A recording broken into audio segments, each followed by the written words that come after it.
আল্লাহকে সন্তুষ্ট করার আশায় লা ইলাহা ইল্লাল্লাহ মাঝে মধ্যে পড়বেন। আফজালুল যিকরি লা ইলাহা ইল্লাল্লাহ, সবচেয়ে উত্তম জিকির হচ্ছে লা ইলাহা ইল্লাল্লাহ। জীবনেও কোনোদিন আল্লাহ আল্লাহ আল্লাহ এ নামে জিকির করবেন না। জীবনেও কোনোদিন ইল্লাল্লাহ ইল্লাল্লাহ ইল্লাল্লাহ নামে জিকির করবেন না। জীবনেও কোনোদিন হু হু এ নামে জিকির করবেন না। এরকম জিকির মুহাম্মদ সাল্লাল্লাহু আলাইহি সাল্লাম থেকে প্রমাণিত নয়। জাতির যদি রাস্তাঘাট করে দিতে না পারি, জাতির যদি স্কুল কলেজ করে দিতে না পারি, জাতিকে চূড়ান্ত সঠিক ধর্ম দিতে পারবো ইনশাআল্লাহ। ধর্মের ব্যাপারে জাতিকে ফাঁকি দিয়ে পরকাল হারাতে রাজি নই। মানুষ যদি আল্লাহকে সন্তুষ্ট করার জন্য খালে সন্তরে লা ইলাহা ইল্লাল্লাহ বলে থাকে, এ লা ইলাহা ইল্লাল্লাহর ফলাফল একদিন না একদিন সে ভোগ করবেই, অবশ্যই ভোগ করবে। রাসূল সাল্লাল্লাহু আলাইহি ওয়াসাল্লাম বলেন, লাক্কানু মাওতাকুম লা ইলাহা ইল্লাল্লাহ। লোকটা মরে মরে জান যায় যায়, মরে মরে জান যায় যায়, তার পাশে তুমি লা ইলাহা ইল্লাল্লাহ বলো কেন? মান কানা আখিরু কালামি লা ইলাহা ইল্লাল্লাহ ফাদাখালাল জান্নাহ। মানুষের শেষ জীবনে যদি মুখের কথাটা হয় লা ইলাহা ইল্লাল্লাহ, তাহলে তার সব পাপ মুছে গেছে, জান্নাতে চলে গেছে। পাশে কোরআন তেলাওয়াত করে তার উপকার করতে পারবেন না, পাশে সূরা ইয়াসিন পড়ে তার উপকার করতে পারবেন না। আপনাকে যতই স্বাদ লাগুক না কেন, হুজুরি যতই বলুক না কেন, বায়সাতের পাগড়ি যদি পরে, আলখাল্লার জুব্বা পরে যদি আপনাকে কথা বলে, তবু লাভ হবে না। শফিকুল ইসলাম জাগরণী বলেছেন, লাভ হবে না, কবর পাকা করে দিয়েছেন। বাপের কবর পাকা করে বাপের কোনো উপকার করা যাবে না, কোনো পথ নেই। যোগাযোগ বিচ্ছিন্ন হয়ে গেছে, বাপ মারা গেছে, কবরে তার কি হচ্ছে এটা আপনার বলার কোনো ক্ষমতা নেই। অর্থ সম্পদ রেখে গেছেন, আপনি লুটে ভোগ করছেন। দুটা পথ আছে, একটা পথ আপনি তার জন্য ক্ষমা চান, আল্লাহ তুমি আমার বাপকে মাফ করো। একটা পথ তার নামে দান করুন, ছবিটা সুন্দর করে সাজিয়ে বাড়িতে রাখেন না। কুসন্তান সেই যে সাজিয়ে রেখেছে বাপের ছবি, সেই অশিক্ষিত সন্তান সেই যে বাপের ছবি বা সুন্দর করে সাজিয়ে রেখেছে। মূর্খ সন্তান সেই যে তার বাপের মায়ের ছবিকে সুন্দর করে সাজিয়ে রেখেছে। ভদ্র উচ্চ শিক্ষিত, ভদ্র নম্র উচ্চ শিক্ষিত সেই ছেলে, যেই ছেলে বাপকে কবর দিয়ে এসে বাপের একটা হজ করা ছবি ছিল পাসপোর্ট সাইজের, তাকে টুকরো টুকরো করে ছিঁড়ে ফেলে কবরের পাশে গিয়ে বলছে, আল্লাহুম্মা গফির লাবি ওয়ারফা দারজাতাহু ফিল মাহদিন ওয়াফসালাহু ফি কবরি ওয়া নাব্বির লাহু ফিহি। আল্লাহ তুমি আমার বাপকে ক্ষমা করো, আল্লাহ তুমি আমার বাপকে উচ্চ মর্যাদাশীলের অধিকারী করো, আল্লাহ তুমি আমার বাপের কবরের শাস্তি মাফ করে দাও, তুমি আমার বাপের কবরকে আলোকিত করো, তুমি আমার বাপের কবরকে প্রশস্ত করো। তারপরে জানাজার দোয়াটা পড়বে। এ হলো সবচেয়ে ভালো ভদ্র নম্র উচ্চ শিক্ষিত ছেলে। সম্মানিত দিনী ভাই বোন, আমি বলছিলাম এখানে রাসূল সাল্লাল্লাহু আলাইহি সাল্লামের কথাগুলি শিষ্টাচার বলতে গিয়ে আবু হুরায়রা রাদিয়াল্লাহু তাআলা আনহু বলেন, রাসূল সাল্লাল্লাহু আলাইহি সাল্লাম বললেন, মনে রেখো আর রহমান শাহনাতুন মিনার রহমানে, নরম আচরণ রহমান থেকে নির্গত হয়েছে। রহমান বলেন, মান অসালাকে অসালতহু, মনে রেখো নরম আচরণ তোমাকে যে গ্রহণ করবে আমি আল্লাহ তাকে গ্রহণ করব। শুনে রেখো নরম আচরণ তোমাকে যে ছেড়ে দিবে আমি আল্লাহ তাকে ছেড়ে দেব। নরম আচরণ নেই যার, আল্লাহ নেই তার। নরম আচরণ নেই যার, আল্লাহ নেই তার। রাসূল সাল্লাল্লাহু আলাইহি সাল্লাম বলেন, আয়েশা রাদিয়াল্লাহু তাআলা আনহার বিবরণ, আর রাহিমু মুআল্লাকাতুন বিল আরশে, নরম আচরণ আরশকে ধরে এভাবে ঝুলন্ত অবস্থায় আছে। নরম আচরণ আল্লাহর আরশকে ধরে এভাবে ঝুলন্ত অবস্থায় আছে। নরম আচরণ ঝুলন্ত অবস্থায় থেকে বলে, মান ওয়াসালানি ওয়াসাহুল্লাহ, আমাকে যে গ্রহণ করবে আল্লাহ তাকে গ্রহণ করবেন। ওমান কাতানি কাতাহুল্লাহ, আমাকে যে ছেড়ে দিবে আল্লাহ তাকে ছেড়ে দিবেন। মনে রাখবেন, নরম আচরণ দিয়ে অনেক কিছু করা যায়। নরম আচরণ দিয়ে আল্লাহকে সন্তুষ্ট করা যায়। আবু জার গেফারি রাদিয়াল্লাহু তাআলা আনহু বলেন, রাসূল সাল্লাল্লাহু আলাইহি ওয়াসাল্লাম বলেছেন, মান আহাব্বা আন ইউবসাতা লাহু ফি রিজকিহি, যে চায় তার রুজি বেশি হয়ে যাক, তার টাকা বেশি হয়ে যাক, যে চায় তার রুজি বেশি হয়ে যাক, তার টাকা বেশি হয়ে যাক, ওয়া ইউনসাহু লাহু ফি আসরিহি, তাকে আল্লাহ একটু বয়স বেশি দিয়ে দেখ, ফালিয়াসিল রাহিমাহু, সে যেন নরম আচরণ করে। এই ছেলে, বলো তো কি করলে বয়স বাড়বে? নরম আচরণ। বলো তো কি করলে রুজি বেশি হবে? নরম আচরণ। মনে থাকবে না মনে হয়? যারা দিন রাত টেনশন ভোগ করছে যে টাকা পয়সা সব হারিয়ে গেল, ব্যবসা বাণিজ্য মার খেল, তাকে কি করতে হবে? নরম আচরণ গ্রহণ করতে হবে। আর একটু জরুরি, রাসূল সাল্লাল্লাহু আলাইহি ওয়াসাল্লাম বলেন, লা তারুদ্দুল কাদারা ইল্লা দুআ। দোয়া প্রার্থনা ভাগ্যকে পরিবর্তন করতে পারে।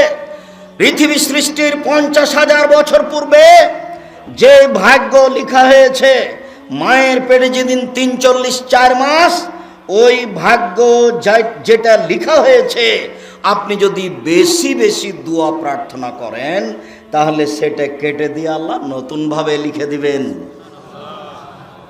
বেশি বেশি দোয়া প্রার্থনা করলে ওটা কেটে দিয়ে নতুনভাবে লিখে দিবেন।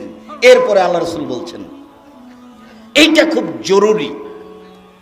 পরের বাক্যে রাসূল সাল্লাল্লাহু আলাইহি ওয়াসাল্লাম বলেন, ইন্নার রাজুলা লা ইউহরামু রিজকা বিযামবে ইশিবহু।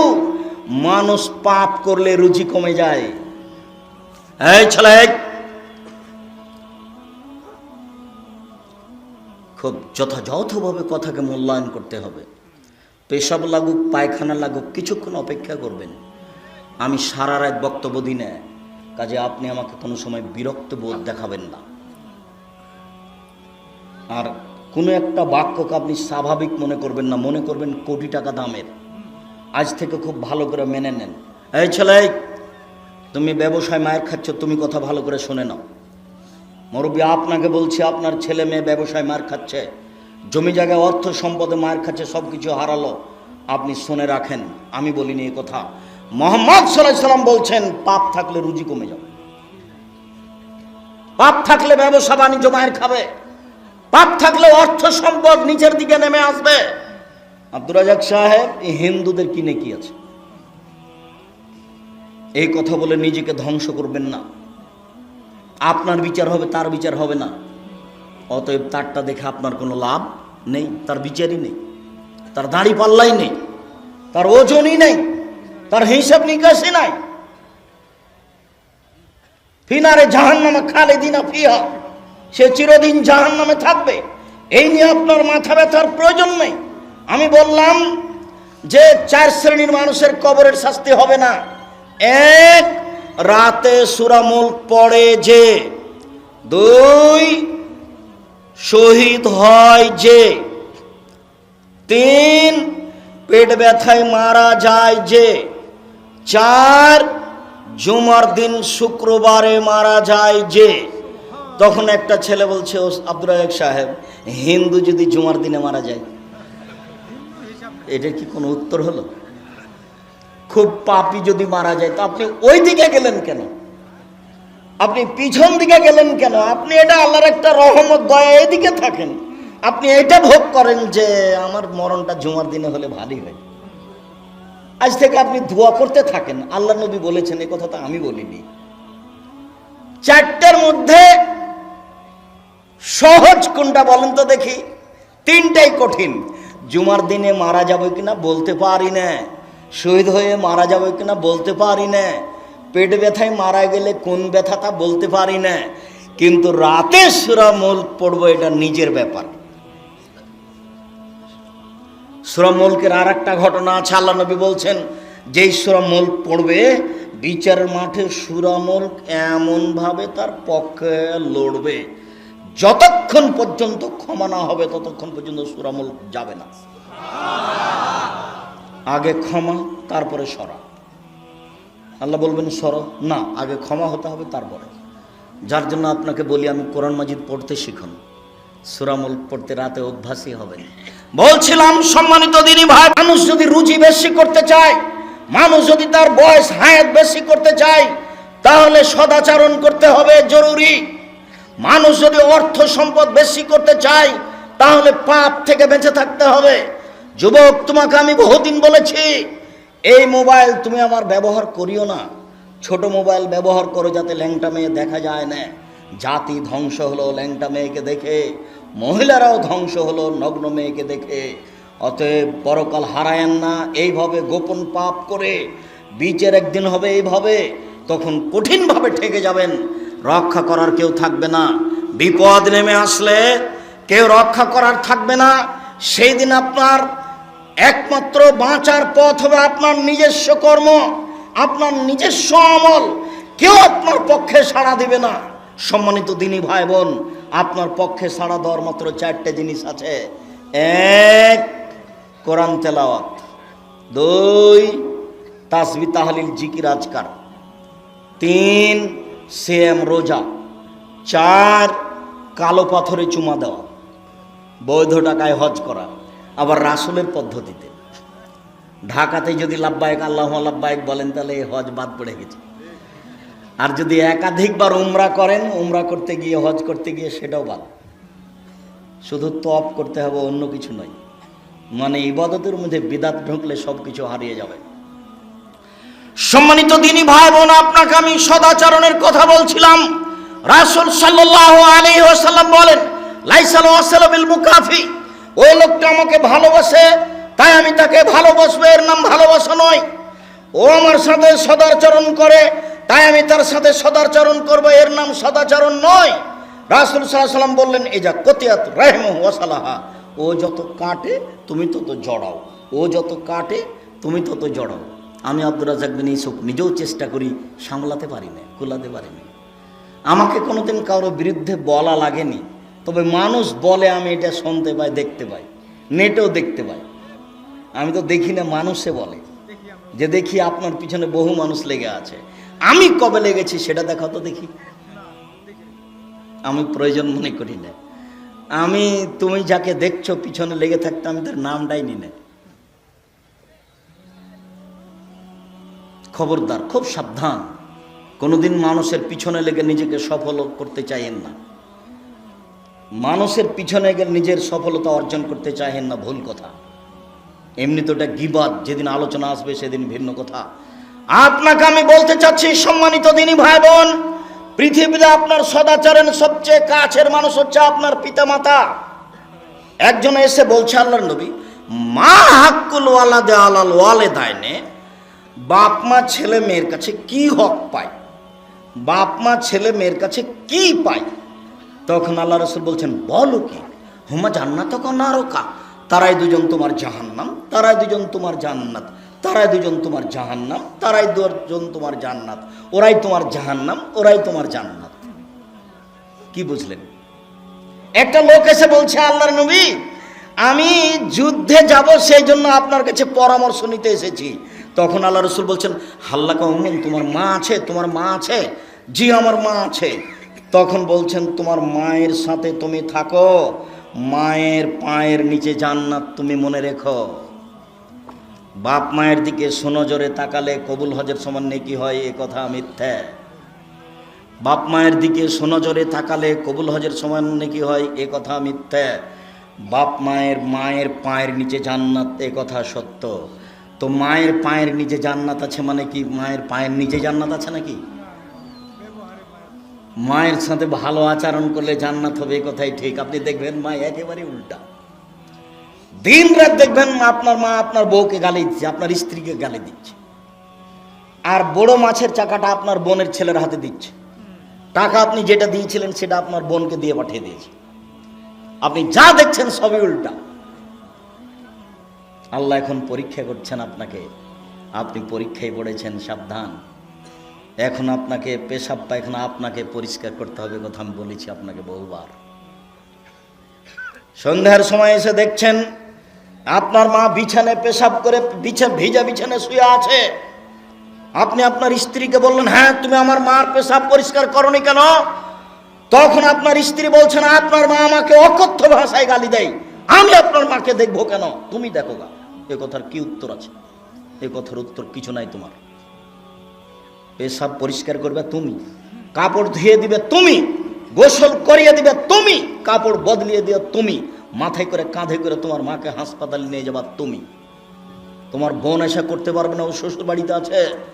তোমার বউ করবে কিনা নিশ্চিত বলা যায় না। একদিন তুমি ছিলে তোমার মায়ের কোলে, এখন তোমার মা তোমার কোলে। তোমার পেশাব পায়খানা ছোট, তোমার মা আদর করে পরিষ্কার করেছে। বয়স্ক মানুষের পেশাব পায়খানা আদর করে পরিষ্কার করা যায় না, খুব কঠিন। মানে তুমি এখন পরীক্ষায় আছো, যার জন্য রাসূল সাল্লাল্লাহু আলাইহি ওয়াসাল্লাম বলেছেন এইভাবে দোয়াটা করিও, ওয়া আউযু বিকা মিন আরদালিল উমর। আল্লাহ তুমি এই বয়স দিও না যাতে আমি অচল হয়ে যাব, আমাকে ধরে পেশাব পায়খানে নিয়ে যাওয়া হবে, এই বয়স তুমি আমাকে দিও না। এরকম রোগ ব্যাধি তুমি আমাকে দিও না যেটা আমি বিছানায় পড়ে থাকবো, আমাকে ধরে পেশাব পায়খানা নিয়ে যাওয়া হবে, আমি বিছানায় পেশাব পায়খানা করবো। এটা কষ্টকর জীবন, এটা দেখাশোনা করাও খুব কঠিন। এরপরে আমি তোমাকে বলে রাখছি যুবক, আপনি আমার দিনী ভাই, আপনাকে আমি বলে রাখছি, মায়ের সেবা আর একজনের হাতে দিয়ে করতে হবে না, কাজের মেয়েদের করতে হবে না, স্ত্রী দিয়ে করার চেষ্টা করবে না।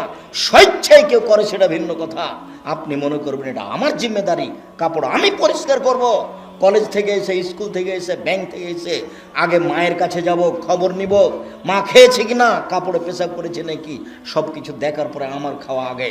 ভুলে গেলেন আপনি সেই দিনের কথা? ওই দিনের কথাটা আমি খুব বারবার যখনই ছাত্রকে পড়াই তখনই আমার বাস্তবতা খুব কঠিন বলে মনে হয়। এটা কেমনে হয়? ওই যে ঘটনা, 3 জন লোক গর্তে আটকা পড়েছিল, তার একজন বলছে আমি আমার বাপ মাকে আগে খাওয়াই, তারপর আমার ছেলে মেয়েকে খাওয়াই। তো যখন উনি বলছেন আল্লাহ আমার এইটা নীতি, আমি একদিন দূরে ঘাস কাটতে যাই, গরু ছাগল নিয়ে যাই, এসে দেখি আমার বাপ মা ঘুমিয়ে গেছে, আমি দুধ দহন করে নিয়ে এসে দাঁড়িয়ে থাকলাম, আমার বাপ মাকে আমি জাগাতেও পারি না, আমার ছেলে মেয়েকে আমি খাওয়াতেও পারি না। এটা জাগাও না ইন্দা কাদামাইয়া, আমার ছেলে মেয়ে আর 2 পায়ের নিচে চিল্লা চিল্লি করে কাঁদে, দাবিও দাবো মাত্তা তালাল ফাজর, আমার ছেলে মেয়ে কাঁদতেই থাকলো, আমি গিলাস নিয়ে দাঁড়িয়ে থাকলাম, সকাল হয়ে গেল। আইন কোন তালাম, তুমি যদি মনে করে থাকো এমনি ফালতু আমি এই কাজটা করেছি লিপ্তকে শেখা আপনাকে একবারে সন্তুষ্ট করার জন্য, তাহলে তুমি আজকে গর্তের মুখ থেকে পাথর সরিয়ে দাও। আল্লাহ বলছেন ঠিক আছে, তোমার কথা মেনে নিলাম, আমি পাথর সরিয়ে দিলাম। হাদিস তো বুখারী মুসলিম, কিন্তু আপনি এর বাস্তবতা দেখেছেন? আপনার ছেলেটা ওখানে কাঁদছে, তা আপনি এখান থেকে লাফ দিয়ে দৌড়িয়ে বলছেন আব্বু আব্বু আম্মু আম্মু আম্মু। আপনার স্ত্রী রান্নাঘর থেকে দৌড়িয়েছে, 2 জন মিলে নিচ্ছেন, কিন্তু সারা রাত ছেলে মেয়ে পায়ের নিচে কাঁদলো। হাদিস তো বুখারী মুসলিম, আমি তো কিছু বলতে পারি না, কথা আমি বুঝাতে পারিনি মনে হয়। হাদিস তো বুখারী মুসলিম, বাস্তব তো এটাই। কিভাবে এটা কত কঠিন, এটা এরপরেই সে অটল, সে এটা করবেই। এরপরে সদাচরণের বস্তু হচ্ছে স্ত্রী। স্ত্রীকে কোন সময় গালি দিবেন না, ও হচ্ছে আপনার জীবনের সবচেয়ে কাছের মানুষ। আর আপনার বাপ মা হচ্ছে জীবনে আপনার সবচেয়ে শ্রদ্ধার মানুষ। সবচেয়ে শ্রদ্ধার মানুষ কে? বাপ মা। সবচেয়ে ভালোবাসা, স্নেহের, আদরের মানুষ কে? স্ত্রী। স্ত্রীকে কোনো সময় মুখের ভাষা খারাপ করবেন না। উপস্থিত বৈঠকের মুসলিম বোন, আপনাকে আমি 2-1টা কথা বলি। এই ছেলে বসো, এই মেয়ে কথা বলছো কেন? একটু লজ্জা কেন হয় না? একটু শরম করো না কেন? ঢং ঢং করে এসেছ, আবার ঢং ঢং করে চলে যাচ্ছ কেন? দেবরের সাথে এসেছ আবার চলে যাচ্ছ কেন? একটু শরম কেন হয় না? একটু লজ্জা কেন হয় না? তোমার স্বামী কাপুরুষ, নাহলে তোমার বাপ কাপুরুষ। হয় তোমার স্বামী কাপুরুষ, না হলে তোমার বাপ কাপুরুষ। ওই ফাঁকে তুমি এভাবে অন্যায় করে বেড়াচ্ছ। যুবক, তোমাকে বলছি, তোমার অনেক ভালোবাসা আমার সাথে, এ কথা আমি জানি। তোমার বোনকে তুমি কন্ট্রোল করতে পারো, বলো। তোমার মাকে তুমি একটু বলো ভদ্র ভাষায়, আম্মা আপনি এইভাবে কিভাবে গেলেন, কিভাবে আসলেন, কেন আপনি এভাবে গল্প করতে করতে গেলেন আর গল্প করতে করতে আসলেন? ঢং ঢং করে আসছে তোমার মা, ঢং ঢং করে চলে যায় কেন? এই হিসাব কেন? ওর তো বাড়িঘর আছে, স্বামী আছে, ছেলে আছে, পেশাব পায়খানা আছে, সব কিছু আছে, এখানে একটা বসার ব্যবস্থা আছে। যদি না থাকে তাহলে দূরে সরে থাকতে হবে। আজ থেকে 20-30 বছর আগে ফুফু, মা, চাচি, খালারা যেত কেমন বাবু বলেন তো? যখন বড় চাদর দিয়ে রাস্তায় হাঁটতো, যখন পুরুষ মানুষ আসতো, তখন তারা কি করতো? সরে একদিকে দাঁড়াতো। আর আজকে পুরুষ মানে বুঝতাম নেই, ভিড় চাপিয়ে করছে কিনা, হজ এখানে উমরা করছেন নাকি, এনে তওয়াফ করছেন নাকি? এটা একটু শরম কেন হয় না? একটু লজ্জাবোধ করেন না কেন? একটু ইতস্তত করেন না কেন? শোনেন, আল হায়া মিনাল ঈমান, লজ্জাই হচ্ছে ঈমান। আল ঈমান ফিল জান্নাহ, ঈমানই হচ্ছে জান্নাত। লজ্জা নেই যার, ঈমান নেই তার। লজ্জা নেই যার, ঈমান নেই তার। রাসূল সাল্লাল্লাহু আলাইহি ওয়াসাল্লাম বলছেন, অল বাদাউ ফিল জাফায়ে ওয়াল জাফাউ ফিন নার। নির্লজ্জতা হচ্ছে দুশ্চরিত্রের অংশ। নির্লজ্জতা হচ্ছে দুশ্চরিত্রের অংশ। নির্লজ্জতা আছে যার, জাহান্নামে যাবে সে। নির্লজ্জতা আছে যার, জাহান্নামে যাবে সে। লজ্জা নেই যার, জাহান্নামে যাবে সে। কথা আমি বলিনি, মুহাম্মদ সাল্লাল্লাহু আলাইহি সাল্লাম বলেন, আল হায়া মিনাল ঈমান, আল ঈমান ফিল জান্নাহ। লজ্জাই হচ্ছে ঈমান, ঈমানই হচ্ছে জান্নাত। লজ্জা নেই যার, ঈমান নেই তার। এরপরে বলছেন, অল বাজা মিনাল জাফা, অল জাফা ফিন নার। নির্লজ্জতাই হচ্ছে দুশ্চরিত্রের অংশ। দুশ্চরিত্রের অংশের সাথে মিলিত আছে যে জাহান্নামে যাবে সে। এ কথা মুহাম্মদ সাল্লাল্লাহু আলাইহি সাল্লাম বলেছেন। এখনই উঠে উপদেশ নামে একটা বই পাবেন, ওই বই দেওয়া আছে। লাভবান বই দেওয়া আছে, কে বড় ক্ষতিগ্রস্ত বই দেওয়া আছে। এসব বইগুলো আমি আপনার জন্য লিখেছি, কখনো আপনি তাকে ভুল বুঝবেন না।